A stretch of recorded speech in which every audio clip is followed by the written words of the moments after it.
இந்த ஆன்லைன் சர்வீஸ்ல கலந்து கொண்டிருக்கிற உங்க ஒவ்வொருத்தரையும் என் தேவனாகிய கர்த்தர் ஆசீர்வதிப்பாராக. அன்பான கர்த்தருடைய பிள்ளைங்களே, அநேக முறையில கர்த்தருடைய பிள்ளைங்க நீங்க ஜெபிப்பீங்க. எல்லா காரியத்துக்கும் நீங்க கர்த்தரிடத்துல ஜெபிப்பீங்க. ஒரு சில ஜெபங்கள் நம்ம ஜெபிக்கிற மாத்திரத்துல உடனே கர்த்தர் கேட்டு நம்ம ஜெபங்களுக்கு பதில் தருவார். ஒரு சில ஜெபங்கள் தாமதிச்சு நம்மளுக்கு ஜெபங்கள் கேட்கப்படும். ஒரு சில ஜெபங்களுக்கு பதிலே நம்மளுக்கு கிடைக்காது. அப்போ நம்ம கிடைக்காத நேரத்துல நம்ம ஆண்டவர்ட்ட கேட்போம், ஆண்டவரே என்ன மறந்துட்டீங்களா? என்ன நினைக்க மாட்டீங்களா? நான் செய்த தப்பு என்னான்னுட்டு நீங்க யோசிப்பீங்க. கர்த்தருடைய பிள்ளைங்களே, அநேக முறையில எல்லா நீதிமான்களுக்கும் வருகிறதான பிரச்சனை தான் இது. ஆனா கர்த்தர் எல்லா ஜெபங்களையும் அவர் கேட்க அவர் உண்மையுள்ள தேவனா இருக்கிறார். சில சமயத்துல நம்ம ஜெபங்கள் தூபம் போல கர்த்தருடைய சன்னிதானத்துல எல்லாமே போய் அவருடைய சன்னிதானத்துல காணப்படும்.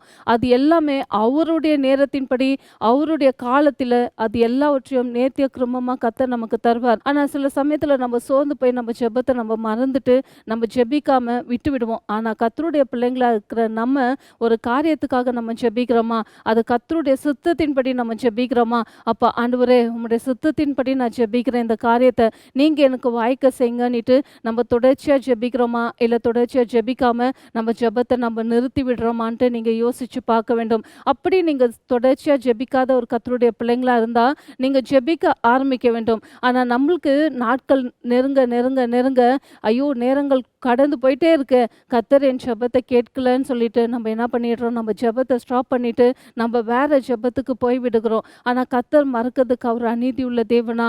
அவர் மறக்கிற தேவன் அல்ல. நம்ம ஜெபங்கள் எல்லாமே அவருடைய பாதத்துல தூபம் போல போயிட்டே தான் இருக்கு. அது அவருடைய நேரத்தின்படி கர்த்தர் எல்லாவற்றையும் நேர்த்திய கிரமமா எல்லாவற்றையும் வாய்க்க செய்வார்.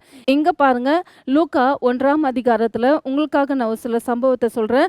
5ஆம் வசனம் தொடங்கி நீங்க கீழே வரைக்கும் படிச்சு பாருங்களேன். இந்த இடத்துல நம்ம சகரியா எலிசபெத்தை குறித்து பார்க்குறோம். ஆண்டவருடைய வார்த்தை உங்களுக்காக நான் படிக்கிறேன். 6ஆம் வசனம். அவர்கள் இருவரும் கர்த்தரிட்ட சகல கற்பனைகளின்படியேயும் நியமங்களின்படியேயும் குற்றமற்றவர்களாய் நடந்து தேவனுக்கு முன்பாக நீதியுள்ளவர்களாய் இருந்தார்கள். பார்த்தீங்களா, சகரியாவும் எலிசபெத்தும் தேவனுக்கு முன்னாடி அவர்கள் குற்றமற்றவர்களாக இருந்தாங்க, அவர்கள் நீதிமான்களா இருந்தாங்க. அவங்க எதனா தப்பு செய்தாங்கன்னு வேதம் சொல்லப்படுதா? அவங்க நல்லவர்களா இருந்தாங்க.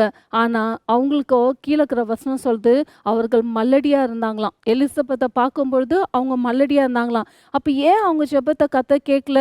அவங்க ஆசாரியர் ஊழியத்தை செய்துட்டு இருந்தாங்கன்ட்டு நம்ம வேதத்துல பார்க்குறோம். அப்போ தேவனுடைய ஊழியத்தை செய்கிறதான கர்த்தருடைய ஊழியக்காரு ஒரு பக்கம், ஒரு பக்கத்துல நீதிமான், ஒரு பக்கத்துல உண்மையா இருந்தாரு, ஒரு பக்கத்துல அவர் குற்றம் செய்யாதவரா இருந்தாரு. இவ்வளோ நல்ல குணங்களை அவர் படைச்சிருந்த அவர் தேவனுடைய ஆலயத்துல சீட்டு பெற்று தேவனுடைய ஊழியத்தை செய்யும்படியாக ஆசாரியர் ஊழியத்தை அவர் செய்துட்டு இருந்தாரு. ஜனங்கள்லாம் வெளியே நின்றுட்டு அவங்க ஜெபிச்சுட்டு இருந்தாங்க. அப்போ கர்த்தருடைய பிள்ளைங்களே, அவர் ஜெபிச்சு இருக்க மாட்டாரா? தேவ ஆலயத்துல ஒவ்வொரு நாளும் அவர் தேவ ஆலயத்துக்குள்ளாக வரும்பொழுது, ஆண்டவரே எனக்கு பிள்ளை இல்லையாப்பா, எனக்கு நீங்க பிள்ளைய தாங்க ஆண்டவரே, என் மனைவிக்கு நல்ல ஒரு கர்ப்பத்தை தாங்க ஆண்டவரேன்ட்டு அவர் ஜெபிச்சு இருக்க மாட்டாங்களா? பாருங்களேன், இந்த காலத்துல திருமணம் ஆன பிறகு குழந்தை பிறக்கலனாக்கா எல்லா ஜனங்க என்னதம்மா பேசுவாங்க, இன்னும் குழந்தையும் உண்டாகலையா, ஒரு நல்ல செய்தி இல்லையா அப்படின்ட்டு திருமணம் ஆன பிறகு உடனே அதுதான் கேட்பாங்க பெரியவங்க எல்லாருமே. ஆனா இந்த காலகட்டத்திலே இப்படி கேட்குறாங்கன்னா அந்த காலகட்டத்தில் எப்படி கேட்டிருப்பாங்க பாருங்க. வயதான அம்மாங்க திருமணம் ஆகி இவங்க 2 பேருக்கும் வயது ஆயிற்றுக்குன்ட்டு வேதம் சொல்லப்படுகிறது. அப்போ வயது சென்றவங்கன்னா இவங்களுக்கு திருமணம் ஆகி அத்தினி ஆண்டு காலம் குழந்தை இல்லாத பொழுது அவங்கள எவ்வளோ கேவலப்படுத்தியிருப்பாங்க, எவ்வளோ அவமானப்படுத்தியிருப்பாங்க. அந்த காலத்துல திருமணம் ஆகி குழந்தை இல்லைன்னா வேறவங்களை திருமணம் பண்ணிப்பாங்க. ஆனா சகரியா அந்த தவறு செய்யவே கிடையாது. தன் மனைவியாகிய எலிசபெத்துக்காக அவங்க ஆண்டவர்கிட்ட விண்ணப்பம் பண்ணிட்டு தேவ ஆலயத்துல விண்ணப்பம் பண்ணிட்டு அவங்க ஜெபம் பண்ணிட்டே தான் இருந்தாங்க. உங்களுக்காக நான் 13ஆம் வசனத்தை வாசிக்கிறேன் பாருங்க.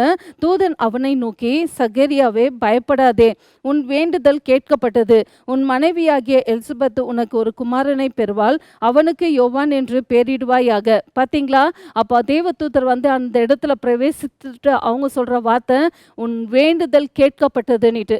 அப்போ அவர் எத்தனை முறை யோசிச்சுப்பாரு, ஆண்டவரே என் வாழ்க்கையில குழந்தை பாக்கியத்தை நீங்க தரவே மாட்டீங்களா, எனக்கு குழந்தை தரவே மாட்டீங்களா? ஏன்னா வரும்பொழுதெல்லாம் தேவ ஆலயத்துல அவர் ஜெபம் பண்ணியிருப்பாரு. அவர் ஜெபித்த இந்த நிமித்தம் தான் இந்த இடத்துல தேவதூதர் சொல்றாரு, உன்னுடைய வேண்டுதல் கேட்கப்பட்டதுன்னுட்டு. அப்ப தேவ ஆலயத்துல அவர் ஜெபிச்சிருப்பாரு.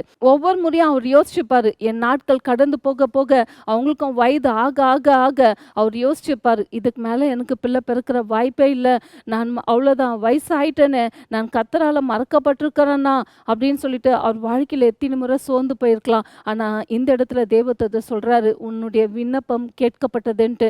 அன்பான கர்த்தருடைய பிள்ளைங்களே, நீங்க கர்த்தரிடத்துல எந்த காரியத்துக்காக நீங்க ஜெபிக்கிறீங்க? கேட்கிறதான காரியம் மறந்துட்டாரா கர்த்தர்? என்ன மறந்துட்டாரா? நான் இப்படியே மறிச்சு போயிடுவேனான்னுட்டு கூட நம்ம யோசிப்போம். ஆனால் கர்த்தருடைய பிள்ளைங்களே, கர்த்தர் சில சமயத்தில் நம்ம ஜெபங்களை தாமதிக்கலாம், சில சமயத்தில் மறந்த நிலைமையே நம்ம வாழ்க்கையில் காணப்படலாம். ஆனால் அவருடைய நேரத்தில் கர்த்தர் எல்லாவற்றையும் நேர்த்திய கிரமமாக செய்ய அவர் உண்மையுள்ள தேவனாக இருக்கிறார். உங்களுக்காக நான் ஒரு சம்பவத்தை சொல்கிறேன், கவனிச்சு பாருங்க. ஒரு மகள் தன் தகப்பனுக்காக எப்போ வர அனுதினமும் இரவில் வந்துட்டு அந்த மகள் ஜெபிச்சுட்டே இருப்பாங்களாம். என்னன்னு ஜெபிப்பாங்களாம், ஆண்டவரே எங்கள் அப்பா வேலைக்கு போய் வர்றாரு, எங்கள் அப்பாவை நீங்கள் பாதுகாத்துக்கோங்க, எங்கள் அப்பாவுக்கு ஒரு ஆபத்தோ வரக்கூடாது, ஒரு தீங்கு நேரிடக்கூடாதுன்ட்டு ஒவ்வொரு நாளும் அந்த பிள்ளை வந்துட்டு அவங்க தகப்பனருக்காக ஜெபிச்சுட்டே இருந்தாங்களாம். ஆனால் ஒரு நாள் அந்த மகன் என்ன பண்ணிட்டாங்களாம் தெரியுங்களா, மறந்துட்டு ஜெபிக்காம அப்படியே தூங்க போயிட்டாங்களாம். ஆனால் மறுநாள் அவங்க அப்பா வந்து ஆஃபீஸ் போயிட்டு வந்து சொன்னாராம், இன்னைக்கு ஒரு ஆபத்து நேரிட்டுருச்சுமா, எப்போமா நான் போக வேண்டிய பாதை வந்து இந்த பாதையில் தான் நான் போவேன்னு சொன்னாக்கா, சடனாக பார்த்துட்டு என் மனசில் என்னான்னு தோணுச்சு, இந்த இடத்துல வேண்டாம் நம்ம போகிறது, நம்ம வேற பாதை போயிடலான்னு சொல்லிட்டு நான் வேற பாதையில் போயிட்டேன். கொஞ்ச நேரத்தில் பார்க்கும்போது அந்த இடத்துலேருந்து ஒரு செய்தி நான் கேள்விப்படுறேன், நான் அனுதினமும் போகிறதான பாதையில் ஒரு ஆக்சிடென்ட் ஆகிட்டு ஜனங்க வந்து பெரிய ஆபத்துக்குள்ள ஆனாங்கன்ட்டு. ஆனால் கர்த்தர் தான் என்னை பாதுகாத்தாருன்னு சொல்லிட்டு அந்த தகப்பனார் வந்து அந்த பிள்ளைகிட்ட சொன்னாங்களாம். அப்போ அந்த பிள்ளை நினச்சிச்சான், நான் அனுதினமே என் தகப்பனாருக்கா நான் ஜெபிப்பேன், ஆனால் இன்னைக்கு நான் மறந்துட்டேன். ஆனால் நான் மறந்தாலும் என் தேவன் நான் ஜெபிக்கிற ஜெபத்தை கர்த்தர் கேட்டு என் தகப்பனாரை பாதுகாத்தாருன்னுட்டு. அன்பான கர்த்தருடைய பிள்ளைங்களை, நீங்கள் அநேக காரியங்களுக்கு நீங்கள் ஜெபிச்சு நீங்கள் மறந்துட்டு இருக்கிறீங்களா? ஆனால் என் தேவன் மறக்கிறவர் அல்ல, அவர் மறந்து போகிறதுக்கு அவர் அநீதி உள்ள தேவனும் அல்ல. கர்த்தருடைய பிள்ளைங்களை சோர்ந்து போகாம விசுவாசத்துல உறுதியா இருந்து கர்த்தர் எனக்கு காரியங்களை வாய்க்க செய்வாருன்ட்டு அவர் மேல நம்பிக்கையும் விசுவாசமா இருங்க. கர்த்தர் உங்களுக்கு வாழ்க்கையில பெரிய காரியங்களை செய்வார். இந்த வேளையில கண்களை மூடி நம்ம ஜெபிக்கலாங்களா?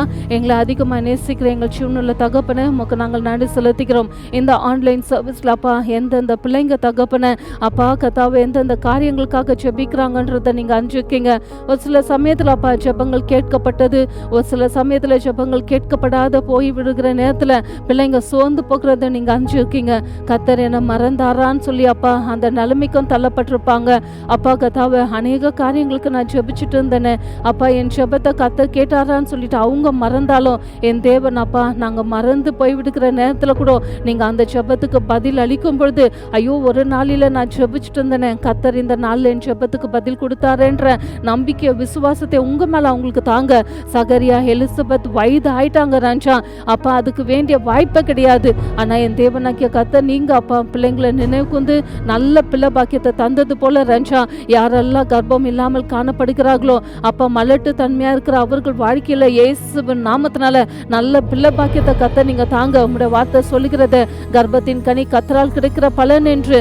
அப்பா உம்மால் கிடைக்கிற பலன் அப்பா அவர்கள் வாழ்க்கையில கர்த்தர் நீங்க தரும்படியா நாங்கள் ஜெபிக்கிறோம். அது மட்டும் இல்லாதபடிக்கு பிள்ளைங்க படிக்கிற விஷயத்திலையும் அப்பா செய்கிற வேலை விஷயத்திலையும் அப்பா பொருளாதாரத்திலையும் எந்தெந்த காரியங்களில் அவர்கள் எதிர்பார்க்கிறாங்களோ அந்த காரியத்தில் ஒரு வெற்றியும் ஜெயத்தை என் தேவனாகிய கர்த்தர் நீங்க கட்டளையிடுங்க. வியாதிப்பட்டிருக்கிற பிள்ளைகளுடைய படுக்கையை மாற்றுங்க. இயேசுவின் நாமத்தில் நாங்கள் ஜெபிக்கிறோம் எங்கள் நல்ல பிதாவே, ஆமென். இந்த ஆன்லைன் சர்வீஸ்ல கலந்து கொண்டிருக்கிற உங்க ஒவ்வொருத்தரையும் என் தேவனாகிய கர்த்தர் ஆசீர்வதிப்பாராக. தொடர்ச்சியாக ஒவ்வொரு வெள்ளிக்கிழமையும் இரவு 7 மணிக்கு சந்தியா ஜெயராஜ் என்ற யூடியூபின் வாயிலாக கர்த்தருடைய வார்த்தை வரும். தொடர்ச்சியாக பார்த்து தேவனுடைய ஆசீர்வாதங்கள் பெற்றுக்கொள்ளுங்கள். கர்த்தர் உங்களையும் உங்க குடும்பத்தையும் ஆசீர்வதிப்பாராக. ஆமென்.